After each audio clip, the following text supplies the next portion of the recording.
오늘은 이제 하나님의 원수가 친구가 되는 길이라고 하는 제목입니다. 우리는 지금까지 이제 성경의 맥을 잡는 중요한 단어 해설을 차례대로 공부하고 있습니다. 한번 이렇게 도표를 한번 띄워줘 보시겠습니까? 띄워줘 보면 이제 구원의 시작, 십자가, 복음 사건을 시작했고요. 2단계는 구원의 적용해서 말씀, 중생, 칭의, 그리고 양자됨에 대해서 공부를 했습니다.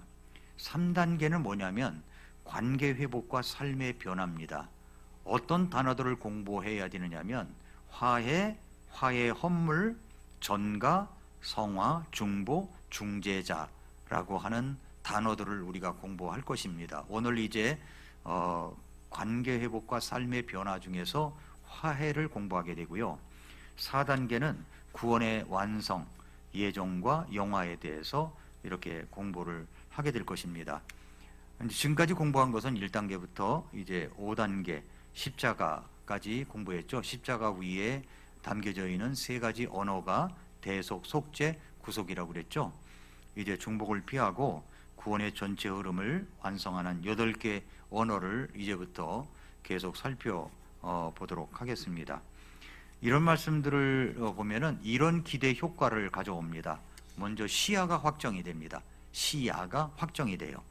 우리가 죄에서 용서받아서 천국 가는 구원은 이미 이루어졌지만 구원은 단순한 과거 사건이 아니라 지금도 내 삶에서 진행 중인 이 거대한 흐름임을 이해하는 것입니다. 그리고 십자가 이후의 삶, 이제 이미 구원받은 자가 이 땅에서 어떻게 거룩하게 살아가는가에 대한 동기부여. 그다음에 세 번째, 교리의 삶으로의 변화. 딱딱하고 어려운 신학적 교리, 그런 교리가 성도의 실제 일상화에 직결되는 생명력으로 전환되는 게 목표고요.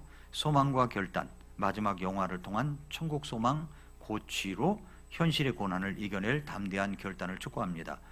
이제 우리는 이제 십자가 이후의 삶으로 나아갑니다. 3단계 관계 회복과 삶의 변화 단계 중에서 오늘은 이제 6번째 단어입니다. 화해예요. 화해, 화해라는 단어. 화해, 영어로 하면 reconciliation이란 말인데 하나님과 인간 사이에 깨어진 관계가 회복된 상태를 말합니다. 그러니까 구원의 관계는 죄삼일 뿐만 아니라 화해가 이루어진 상태입니다. 이 말은 단순히 화해했다고 하니까 싸운 후에 화해가 아닙니다. 자, 이제 싸웠습니다. 화해하라고 그러잖아요. 화해하라. 그런 화해가 아니라는 거죠. 성경에서는 이 화해를 reconciliation이라는 말은 원수 관계였는데 완전한 관계 회복을 말하는 겁니다. 그렇게 여기 화해라는 단어, reconciliation이라는 말은 성경에서 집중적으로 나오는 곳이 어디냐면은 고린도후서 5장 17절부터 21절입니다. 고린도후서 5장은 구원의 결과를 말하는 장이 아닙니다. 하나님과의 관계 회복을 이야기하는 겁니다. 자, 그래서 17절부터 21절은 성경 전체에서 화해의 핵심 본문입니다. 세 가지 흐름으로 전개돼요. 하나님이 화해를 주도하신 겁니다. 하나님이 이루셨어요. 18절부터 19절. 그 다음에 그 사역을 우리에게 맡기셨습니다. 이것이 20절. 그 근거는 바로 십자가입니다. 21절입니다. 이 흐름이 오늘 설교의 이제 구조가 될 것입니다. 오늘 본문에서 화해라는 단어는 개역 성경에서 뭐라고 나오냐면은 화목이라는 말이 나와요. 화목 들어보셨죠? 화목이라고 하는데 킹제임스 성경은 화해라고 reconciliation이라고 번역을 했습니다. 고린도후서 5장 18절에서 모든 것이 하나님에게서 났으며 그분께서 예수 그리스도를 통해 우리를 자신과 화해하게 하시고 그 다음에 화해하게 하는 사역을 우리에게 주셨다라고 말씀했습니다. 화해하게 하시고, 이 화해라는 말은 헬라어로 이야기하면 카탈라게라는 말이에요. 카탈라게라는 말은 관계의 완전한 회복을 말하는 겁니다. 인간이 하나님과 화목하는 것이 아니라 하나님이 인간을 자기와 화목하게 하신 것입니다. 우리가 화목하게 한 게 아니에요. 하나님이 인간을 자기와 화목하게 하신 겁니다. 자, 그래서 먼저 첫 번째로 보기 원하는 것은 하나님이 먼저 화해를 이루셨습니다. 하나님이 먼저 화해를 이루셨어요. 고린도후서 5장 18절 19절 다시 보시면 모든 것이 하나님에게서 났으며 그랬죠? 여기 첫 번째 구절에 모든 것이 하나님에게서 났으며, 그러니까 우리가 붙잡아야 할 첫 번째 진리는 뭐냐면 화해는 하나님이 먼저 시작하셨다는 겁니다. 이 문장 안에 복음의 방향이 다 들어있는 겁니다. 인간은 화해를 시작할 수 없는 존재입니다. 여러분, 많은 사람들이 이렇게 생각하죠. 내가 하나님께 나아가야지. 내가 더 나아지면 하나님이 받아주시겠지. 내가 노력하면 하나님과 가까워질 수 있을 거야 라고 생각을 합니다. 그러나 성경은 그렇게 말씀하는 것이 아닙니다. 성경은 인간의 상태를 분명히 말씀하고 있습니다. 로마서 5장 10절에 이는 우리가 원수였을 때에 그랬어요. 원수. 그러니까 하나님과 원수 관계였어요. 원수. 성경은 우리를 뭐라고 그랬냐면은 원수라고 그래요. 원수. 원수라는 것은 단순히 조금 멀어진 게 아니죠. 완전히 끊어진 관계입니다. 적대적인 관계죠. 우리 대한민국과 원수 관계는 어디입니까? 북한입니다. 주적. 주적은 북한 김정은입니다. 주적은 변할 수가 없는 거예요. 지금은 전쟁이 끝난 상태가 아닙니다. 휴전된 상태죠. 그러니까 우리나라의 적은 누구냐면 주적은 북한 공산당입니다. 북한인 거죠. 원수죠, 원수. 그런데 여기서 하나님이 우리를 보실 때 우리가 어떤 관계였었냐면은 원수였을 때라고 말씀하고 있어요. 성경에. 하나님과 완전히 반대편에 서 있는 상태입니다. 인간의 본질은 뭐냐면 우리는 죄인이죠. 반역자입니다. 우리는 하나님과 단절된 존재입니다. 우리는 하나님을 찾지 않았어요. 우리는 하나님을 원하지 않았어요. 오히려 하나님 없이도 살 수 있다고 생각했던 사람들입니다. 아담 이후 인간은 하나님께 나아가는 존재가 아니라 하나님을 피하는 존재가 되었습니다. 그래서 아담이 숨었습니다. 피했습니다. 그래서 하나님을 떠났죠. 이것이 인간의 본질입니다. 그런데 하나님이 먼저 시작하셨어요. 본문을 다시 보시면 그분께서 우리를 자신과 화해하게 하셨다고 그랬죠. 화해하게 하시고, 여기서 중요한 것은 주어입니다. 하나님, 인간이 아닙니다. 그분께서 그랬어요. 이것이 복음입니다. 종교는 뭐라고 말하냐면은 인간이 하나님을 찾아가는 거라고 그래요. 네가 하나님을 찾아가봐. 네가 잘하면 될 거야. 그런데 복음은 하나님이 우리에게 찾아오신 겁니다. 이게 복음입니다. 우리가 하나님을 찾기 전에 하나님이 먼저 우리를 찾으셨습니다. 우리가 하나님을 사랑하기 전에 먼저 우리를 사랑하셨습니다. 우리가 하나님께 나아가기 전에 하나님이 먼저 우리에게 오셨습니다. 이게 복음이죠. 화해는 전적으로 하나님의 주도입니다. 모든 것이 하나님에게서 났으며, 이 말은 무엇입니까? 구원의 시작도 하나님, 구원의 과정도 하나님, 구원의 완성도 하나님이십니다. 우리는 단지 그 은혜를 받는 존재라는 말이죠. 우리는 시작한 것이 없어요. 만들어낸 것도 없습니다. 모든 것이 하나님에게서 시작이 되었습니다. 우리가 구원받은 이유는 우리가 잘해서가 아닙니다. 우리가 노력해서도 아닙니다. 착해서도 아니죠. 하나님이 먼저 우리를 찾아오셨기 때문입니다. 그래서 우리는 자랑할 수가 없어요. 교만할 수가 없습니다. 오직 감사할 수밖에 없습니다. 오늘 이 사실을 마음에 새기십시오. 하나님이 먼저 나를 찾아오셨다. 이것이 복음입니다. 이것이 은혜예요. 화해는 인간의 결심이 아니라 하나님의 시작입니다. 하나님의 시작. 자, 그렇다면 하나님은 어떻게 이 화해를 이루셨습니까? 바로 십자가입니다. 십자가. 아침에도 십자가 얘기했는데 오후에도 그렇습니다. 두 번째로는 그리스도의 십자가가 화해의 근거입니다. 근거. 고린도후서 5장 21절을 보십시오. 하나님께서 죄를 알지 못한 그분을 우리를 위해 죄가 되게 하신 것은, 그분을 우리를 위해 죄가 되게 하셨답니다. 우리가 그분 안에서 하나님의 의가 되게 하려 하심이라. 자, 첫 번째에서 우리는 보았죠. 하나님이 먼저 화해를 시작하셨습니다. 그렇다면 하나님은 어떻게 이 화해를 이루셨습니까? 성경은 십자가를 통해서입니다. 십자가를 통해서, 그분을 통해서 그렇게 된 거죠. 화해의 문제는 뭐냐면 죄입니다. 죄. 여러분, 하나님과 인간 사이는 단순한 감정 문제가 아닙니다. 서로 오해에서 떨어진 게 아니에요. 인간이 죄를 범했기 때문에 하나님을 떠난 것입니다. 하나님은 거룩하신 분이시죠? 우리는 죄인입니다. 이 사이에 넘을 수 없는 간격이 있습니다. 그래서 하나님은 죄를 그냥 넘어가실 수가 없습니다. 죄는 반드시 심판을 받아야 됩니다. 죄는 반드시 심판을 받아야 돼요. 우리나라도 마찬가지입니다. 죄인은요, 반드시 심판을 받아야 되는 거예요. 죄인은, 여러분이 예를 들어서 교통법규를 어겼다 그러면 분명히 딱지를 받아야 되는 겁니다. 이것을 옛날에는 그랬던 것 같아요. 옛날에는 운전면허증 줄 때 운전면허증 밑에다가 5,000원짜리 하나 딱 넣어가지고 이렇게 주는 거예요. 주면은 그걸 받고서 다음부터 조심하십시오 이러면서 그냥 가는 거예요. 제가 주일학교 사역을 하다가 운전을 했습니다. 주일학교 사역하면서 아이들 이제 여름성에 이렇게 태워가지고 오는데 걸렸어요.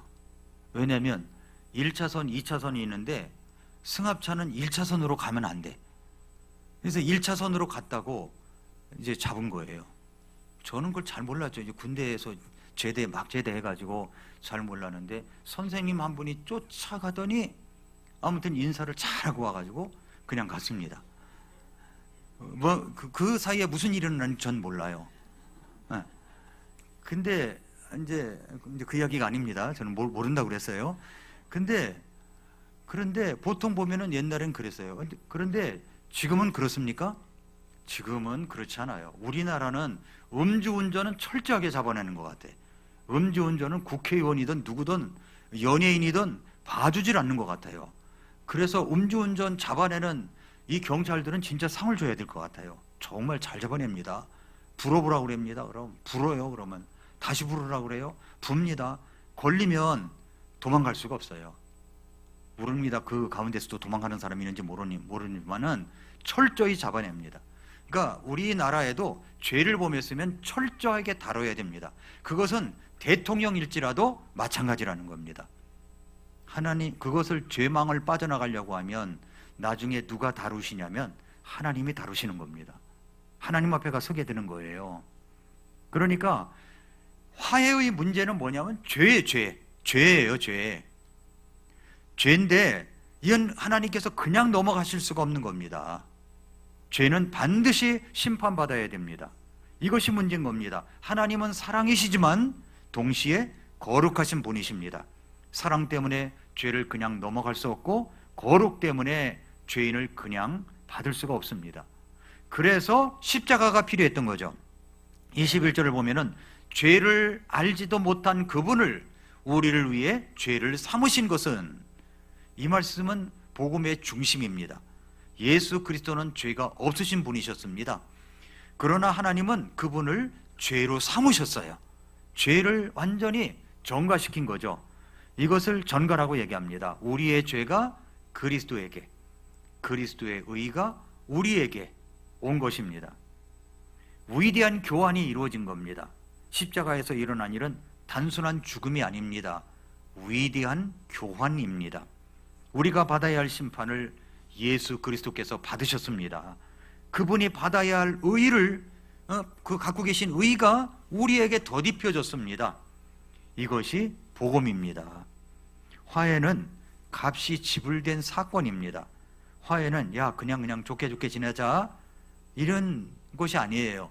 반드시 대가가 필요했습니다. 십자가에서 그 대가가 완전히 지불됐습니다.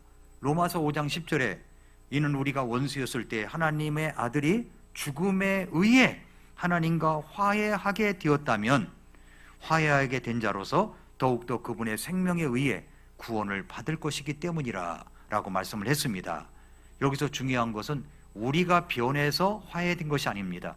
우리가 노력해서 된 것도 아닙니다. 예수님의 죽음으로 된 것입니다. 그래서 화해의 구조는 이렇게 정리하면 됩니다. 죄 문제 해결을 위해서 속죄가 일어났고, 하나님의 진노 해결을 위하여 화해 헌물이 올려졌고, 관계 회복을 위해서 화해가 됐다는 말입니다. 이 세 가지가 함께 이루어져야 진짜 구원입니다. 십자가 없는 화해는 없습니다. 종교로도 안 돼요. 선행으로도 안 됩니다. 노력으로도 안 돼요. 십자가 없이는 하나님과 화해할 수가 없습니다. 그래서 복음은 단순합니다. 예수 그리스도를 믿으라, 그것입니다. 그래서 우리는 이제 질문해 봐죠. 나는 무엇을 의지하고 있습니까? 내 선행입니까? 노력입니까? 아무것도 안 되는 겁니다. 그거는 오직 십자가입니다. 예수 그리스도의 피를 통하여 구원받은 십자가로 내 죄가 완전히 용서가 된 겁니다. 화해가 된 거죠.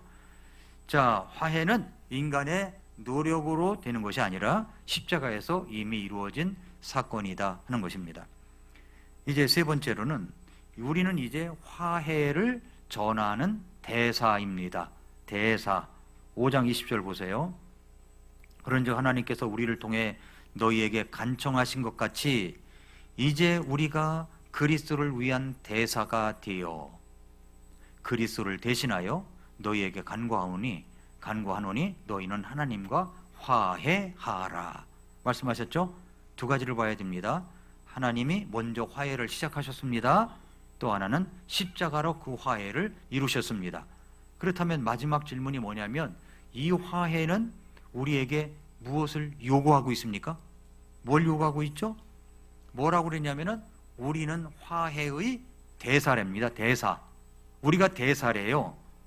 20절을 보면은 이제 우리가 그리스도를 위한 대사가 되어, 엠베서더. 대사가 누굽니까? 자기 생각을 말하는 사람이 아니에요. 자기 의견을 전달하는 사람이 아닙니다. 국가의 메시지, 왕의 메시지를 그대로 전하는 사람입니다. 그렇다면 우리는 누구의 대사입니까? 그리스도의 대사인 거예요. 누구의 말을 전해요? 예수 그리스도, 이 하나님의 말씀을 전하는 대사입니다. 하나님이 우리를 통해서 말씀하십니다. 그런즉 하나님께서 우리를 통해 너희에게 간청하신 것 같이. 여러분, 이 말씀은 정말 놀라운 말씀이에요. 하나님이 직접 말씀하실 수도 있습니다. 하나님이 직접 나타나실 수도 있습니다. 그런데 하나님은 그 일을 천사에게 맡기지 아니하시고 우리에게 맡기셨답니다. 누구에게요? 나에게. 내가 맡은 거예요. 하나님이 누구를 통해 말씀하시기 원하시냐면 저와 여러분을 통해서 말씀하기를, 전하기를 원하십니다. 무엇을요? 왕이 주신 메시지를 전하기를 원하시는 겁니다. 그래서 메시지는 단 하나입니다. 너희는 하나님과 화해하라. 이 말은 조금 다른 사람들에게는 어렵게 들리겠죠? 우리는 이해하는데 이게 복음입니다. 십자가의 복음, 구원의 복음이에요. 그래서 우리 교회는 구원이 마음에 이루어지는 구원이라는, 복음이 마음에 이루어지는 구원이라는 책자를 준비해 놨습니다. 여러분, 그 책자를 가지고 일주일에 한 사람이라도 여러분이 전하면 되는 거예요. 전하면 이거 한번 같이 읽어봅시다. 그럼 그 책을 주는 거죠. 한번 읽어보라고. 그러면 그 가운데에서 준비된 영혼들이 있어요. 진리를 찾는 사람들이 있습니다. 그 진리를 찾는 사람들이 얼마나 많은지 몰라요, 우리나라에. 그래서 여러분들이 복음을 전해야 됩니다. 한번 와서 말씀 들어보세요. 한 말씀을 확실히 해보십시오. 제가 엊그저께 인터넷 신문을 보니까 한국 교회는 이 교회를 갖다 코로나 이후로 안 나가는 사람들이 그렇게 많다는 겁니다. 그래서 목사님들이 모여가지고 심포지엄을 했는데 뭘 했냐면 목사님의 메시지가 변해야 된다라고 이야기하는 거예요. 변해야 된다. 어떻게 변해야 되느냐? 만나면 무슨 복 이야기하고 어떻게 하면 복 받는다, 뭐 성령 받는다, 이런 얘기만 했지 진짜 메시지, 성도들이 말씀을 받아가지고 움직일 수 있는 그런 메시지를 전하지 않았다. 이것이 결론이에요. 한국교회가 그렇다는 거죠. 지금까지 이제 복받는 이야기, 이런 얘기만 했다는 겁니다. 그러니까 여러분, 정말 올바른 메시지를 받지 못해가지고 코로나 이후에 이 교회를 안 나가는 이 가나안 성도들이, 이 가나안을 거꾸로 하면 안 나가가 되지 않습니까? 이 가나안 사람들이 얼마나 많은지 몰라요. 그러니까 누군가는 진리를 찾고 있습니다. 진리를 찾고 있어요. 정말 올바른 복음을 전하고 말씀을 제대로 전하는 교회를 찾고 있다고 생각합니다. 그렇다면 우리는 어떻게 해야 됩니까? 그리스도의 대사가 되어서 전해야 되는 거죠. 와보라고, 한번 와보라고 하면서 전해야 되는 겁니다. 교회는 단순한 모임이 아닙니다. 단순한 조직도 아니에요. 교회는 화해를 전하는 대사관입니다. 여기가 관사예요. 대사관, 관저. 그러면 어떻게 해야 됩니까? 대사관에서 모여가지고 우리가 일주일에 한 번씩 함께 모여서 예배하고, 그 다음에 보내어진 사람들입니다. 보내어지는 거죠. 파송하는 거죠. 그러면 나가서 여러분들이 대사로서 하나님과 세상이 여전히 원수 상태에 있기 때문에 하나님과 화해하라는 메시지를 전하는 겁니다. 하나님과 화해하라는 말이 다른 사람은 잘 못 알아들으니까 우리가 이 복음 책자를 가지고 전해야 되는 거죠. 그러면 나는 정말 하나님과 화해된 사람이 맞습니까? 한번 대답해 보십시오. 맞습니까? 그러면 우리가 화해된 사람으로서 대사인 거예요. 대사입니다. 자, 옆에 분에게 하나님의 대사입니다 한번 해보세요. 하나님의 대사입니다. 예, 대사의 대사. 우리가 대사예요. 대사. 여러분, 대사라고 하면은요, 그 신분이 상당히 높은 겁니다. 대사로 임명받았다. 대사로 임명받아서 어디로 대사로 갔다. 신분이 낮은 게 아니에요. 한국을 대표하는 사람이 미국 대사관에 있고, 몽골 대사관도 있고, 일본 대사관도 있지 않습니까? 대사. 예, 영사도 아니에요. 대사야, 대사. 그러면 우리가 대사로서 해야 될 일이 있습니다. 그것은 화해를 전하는 사람이 되어야 되는 겁니다. 예, 화해된 자는 반드시 화해를 전하는 자로 살아야 되는 것입니다. 그러므로 성도 여러분, 이제 우리는 하나님의 대사입니다. 그리스도의 대사예요. 하나님은 십자가로서 화해를 이루셨고 우리는 그것을 받아들이고 전해야 됩니다. 오늘 말씀은 단순한 교리가 아닙니다. 이 결단의 말씀으로 인생은 두 종류가 있어요. 하나님과 원수로 살아가는 사람, 하나님과 화해된 사람. 중간은 없습니다. 그러면 이제 여러분께 마지막으로 묻겠습니다. 여러분은 지금 하나님과 화해되어 있습니까? 네. 그러면 교회를 다니는 것과는 다른 거예요. 종교생활과도 다릅니다. 하나님과의 관계가 회복되었다는 말이죠. 그러면 하나님은 이미 십자가에서 손을 내미셨습니다. 모든 값은 지불되었어요. 화해의 길은 이미 열려 있습니다. 이제 남은 것은 하나입니다. 하나. 뭐냐면 화해된 자로서 그리스도의 대사가 되어 다른 사람에게 화해하게 하는 대사, 말씀을 전달하는 대사가 된 겁니다. 하나님과 화해하십시오. 예수 그리스도의 십자가의 복음을 전하는 겁니다. 하나님과 화해되지 않았다면 예수님을 믿고 구원받아야 됩니다. 그러나 이미 화해된 성도라면 화해를 전하는 삶을 사시기 바랍니다. 그렇게 하시겠습니까? 나는 그렇게 못 살겠습니다. 한 분 손 들어보세요. 없으시죠? 예, 다 살기 원하잖아요. 그렇다면 이번 주간에 여러분이 전도지를 하나 가지고 다른 사람과 나누는 거예요. 전철 타고 다니십니까? 오늘 한 자매님이 전철에서 내려가지고 교회까지 찾아오는데 도저히 못 찾겠다는 겁니다. 나이가 들어서 그런 것 같아가지고 혹시 이제 그런 말은 안 했지만 잘 기억이 안 나면 이게 치매잖아요. 잘 기억이 안 난다고. 그래서 제가 붙들고 이야기했습니다. 저는요 이 질이 익히는데 한 달 걸렸습니다. 여기 나가도 그 길 같고 저기 나가도 그 길 같고 여기가 도대체 어디냐 이렇게 생각을 하고 나중에야 알았다고. 그래서 핸드폰 가져오라고 해가지고 네이버 지도 깔아주고 네이버 지도에서 강동 성서집 내교회 또 그분이 사는 역 이름 지어주고 찾아가는 법 누르고 그리고 심심할까봐 챗GPT 깔아주고 거기다 말만 하면 된다고 그랬더니 이제 시범까지 보여주고 그랬습니다마는 그랬어요. 그래서 이 찾아오는 길이 참 쉽지가 않은 분도 있고 어떤 분은 우리 이명경전님 같은 경우는 제가 얘기했거든요. 가락동 시장에서 7번 출구로 나와가지고 거기 버스를 타고 세정과장만 오면 된다고 그랬더니 금방 찾은 거예요.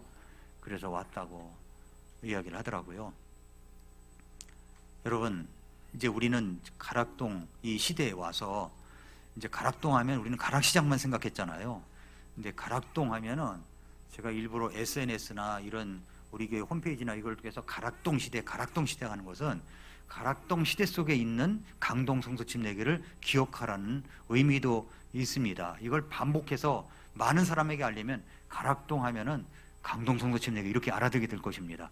많이 말하면 돼요. 많이 SNS에 이야기하면 할 수가 있습니다. 그래서 여러분 이제는 복음을 전해야 되는 겁니다. 한 사람이 많이도 가져가지 마세요. 한 권씩만. 지금 현재 전에 쓰던 복음이 마음에 이루어지는 구원 책자가 한 300권 남아 있습니다. 300권. 그래서 어제 주소 라벨지를 다 그냥 버릴 수 없잖아요. 주소가 바뀌었다고 라벨지를 다 해놨습니다. 그래서 이것을 300권 쓰면 다시 또 인쇄하게 될 겁니다. 제가 전도 책자를 또 하나 만들려고 그래요. 또 하나 요한복음하고 로마서 이 두 권을 가지고 만들어 볼까 지금 생각 중에 있습니다.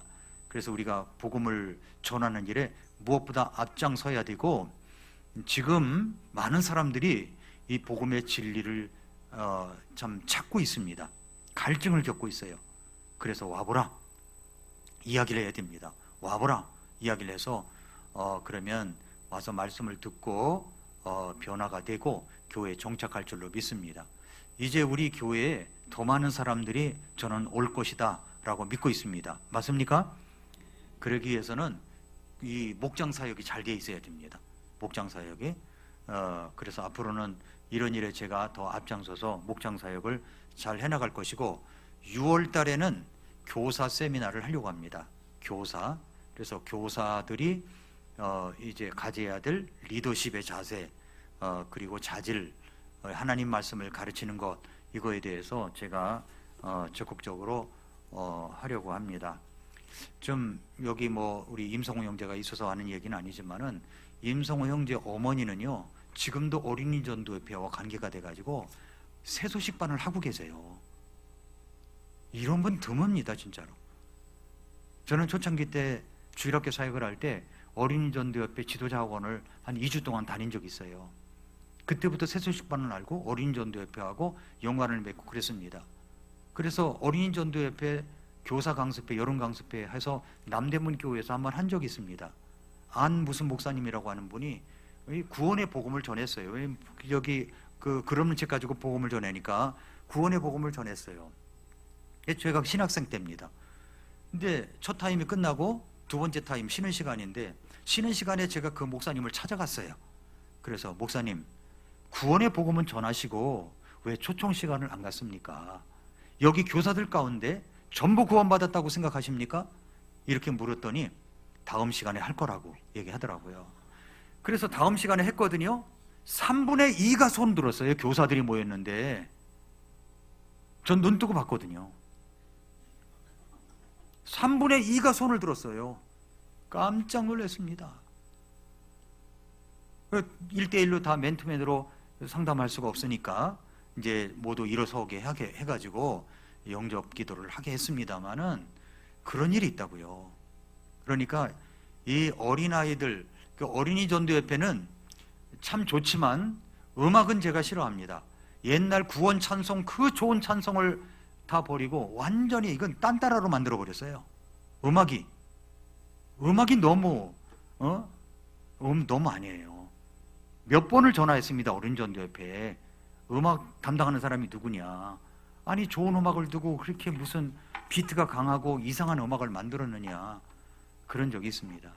근데 우리 임성호 형제 어머니는 지금까지도 세서식반 아이들을 전도하고 이러는 분이 계셔서 참 훌륭한 선생님입니다. 우리 교회도 선생님들이 참 몇십 년 동안 교사로서 헌신하신 분들이 훌륭하신 분들이 많아요. 그래서 함께 해서 주일학교 사역, 중고등부 사역, 모두 청년 사역이 잘 되어가서 우리 교회가 앞으로 놀라운 그런 사역을 감당할 수 있게 할 것이고, 또 3B 뮤직 아카데미도 앞으로도 활성화될 것이라고 저는 믿습니다. 앞으로 이 가락동, 송파구에서 이런 사역이 활성화되어서 많은 지역 주민들이 찾아와서 우리 아이 좀 받아달라고 줄을 서서 면접 보고 뭐 이러는 시간들이 저는 꼭 올 것이라고 저는 생각을 합니다. 그래서 여러분, 우리 교회, 여러분이 이제 우리는 모두가 그리스도의 대사예요. 대사 맞습니까? 정체성을 분명히 해야 됩니다. 우리는 그리스도의 대사입니다. 맞습니까? 예, 강하게 아멘 한번 하십시다. 맞습니까? 예, 그러면 우리가 대사로서 십자가의 복음을 가지고 화해하는 사역을 이번 주간 내내 일주일 동안 한 명이라도 하시길 바랍니다. 하나님께서 여러분을 축복하시고 우리 교회를 축복하실 줄 믿습니다.